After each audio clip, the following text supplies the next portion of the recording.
Check these guys out.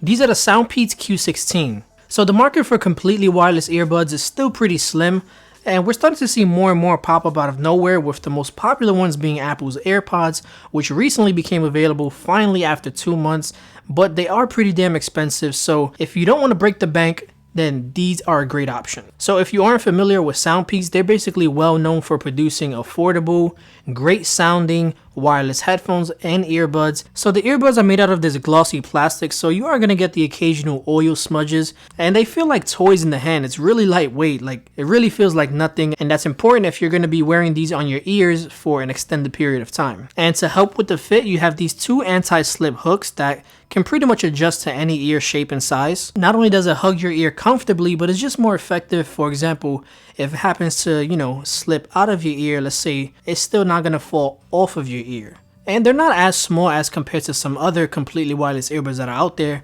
so I wouldn't worry too much about losing these, but if misplacing them is still a major concern for you, they've also included a handy carrying case to help aid your anxiety. In fact, that's one thing that these don't support is wireless charging compared to other completely wireless earbuds out there. Instead, they've included a dual-headed micro USB charging cable to charge each of these earbuds separately at the same time. And if you're going to say, oh well, then they're not completely wireless, there's always going to be a wire included. We haven't reached a point where airwaves can charge our devices. Not yet. So if you ever experienced truly wireless earbuds, then you know what I mean when I say you get freedom of movement like no other. Literally no anxiety whatsoever wearing these. You don't have to worry about a wire sticking to your neck after sweating or getting caught on your clothing and falling off. So if you want to go running, jogging, biking, hiking, whatever physical activity it is, then these provide 100% of the comfort with pretty much all of the freedom of movement that you can possibly ask for. It really makes you question how have you tolerated wires for all those years. So you can separate these two earbuds realistically about 25 feet apart from each other, and they'll still maintain a solid connection,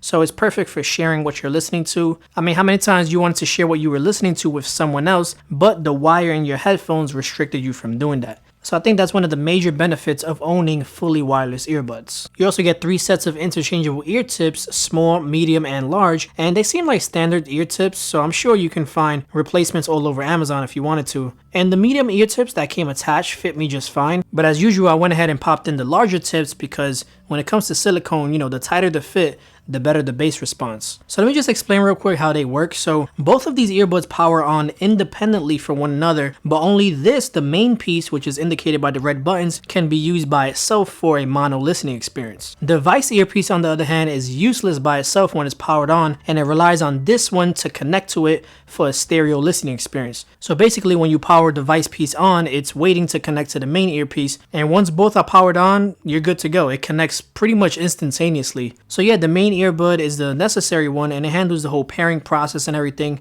So to get started, while it's off, you just press and hold down that middle multifunction button until that blue LED on the bottom starts flashing and you're in pairing mode. And after that, you pretty much know what else to do. The pairing process was quick and seamless. So either earbud can be used to control your multimedia with those 3 buttons. So the middle one being for play and pause, and the other 2 being for skip track and previous track. Just the basic functions. And that's pretty much all that device earpiece can do. Everything else is done on the main earpiece. And of course, you can place and answer phone calls. And speaking of phone calls, the audio pickup was fantastic. Callers on the other end couldn't tell that I was using wireless earbuds, so you can very well treat this as your standard Bluetooth headset if you so wanted to. So the main earpiece supports shortcuts like redialing, for example. So basically by double tapping that middle multifunction button, it'll go ahead and initiate a redial, which I happen to find came in handy on a number of different occasions. One of my favorite things I like about the Q16s is support for Siri and Google Assistant, and a lot of earbuds don't do that. So basically with a short press of that middle multifunction button, we'll launch the respective voice assistant. So when you're paired up with the iPhone, Siri will pop up and you can begin asking it questions, and the same thing with Google Pixel, the Google Assistant pops up. And again, in this scenario, audio pickup was on point.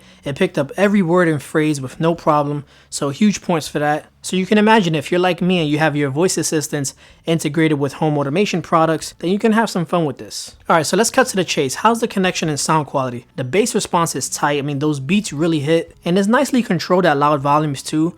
Now I do wish the vocals were a little less muddier, but that's really if you want to be anal about it. It's not that big of a deal. Personally though, I like to listen to a lot of bassy, punchy beats, and these earbuds work great for that type of music, like hip hop or party-ish type beats, you know. But I did find it more than clear and audible for listening to audiobooks, podcasts, or whatever it is you like to listen to while you're jogging or just hanging out. Now, as far as connectivity goes, it maintained a solid connection for the most part. There is a little more latency than I expected, and it's particularly noticeable when watching video. For example, take a look at this audio sync test video.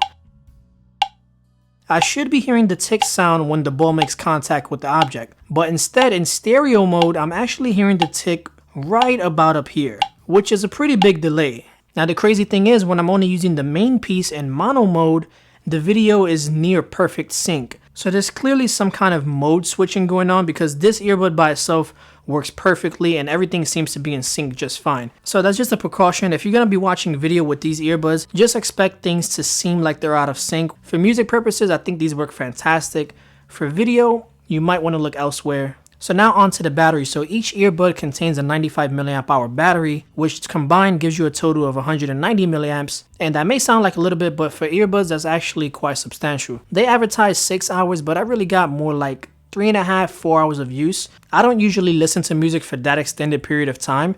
So for me, I was content with the battery life that I've gotten out of these guys. And of course, your battery experience will vary based on how loud you listen to your music, how many phone calls you're going to place, etc, etc. So now onto the pricing. So the Q16s only go for $45, and that's one heck of a price tag considering that the Apple Airpods retail for $160. For music purposes, you get pretty much all the same capabilities, including being able to use Siri and Google Assistant. Would you pay $45 for the Q16s, given what I just said I liked and didn't like about them?